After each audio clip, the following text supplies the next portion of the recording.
Hi అండి.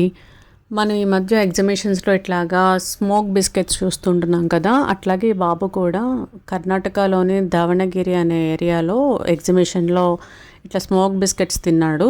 వెంటనే ఆ అబ్బాయి చూసారా ఎంత క్రిటికల్ అయిందో.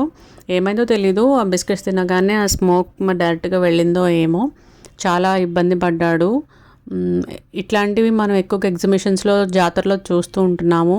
పిల్లలు అడిగారు కదా అని చెప్పేసి ఈ స్మోక్ బిస్కెట్స్ ఎవరు ఇవ్వకండి. మనం వాళ్ళు అడిగారని చెప్పి ఏది కొత్త కొత్త ఫుడ్స్ అని ట్రై చేయొద్దు. ఈ బాబు సిచ్యుయేషన్ ఇప్పుడు ఎలా ఉందో కూడా మనకు అసలు తెలియదు. క్రిటికల్గా ఉందో ఏమో. వెంటనే వామిటింగ్స్ కూడా చేసుకున్నాడు. అంటే ఏదైనా క్రిటికల్ అయిందని అనుకుంటున్నాము. సో ప్లీజ్ పిల్లలు అడిగారని చెప్పేసి ఏది పడితే అది జంక్ ఫుడ్ కానీ ఇలా ఎగ్జిబిషన్స్లో కానీ జాతరలు తీసుకెళ్ళినప్పుడు కానీ వాళ్ళకి ఇలాంటి ఫుడ్ మాత్రం ఇవ్వద్దు. So please be careful and subscribe to my channel.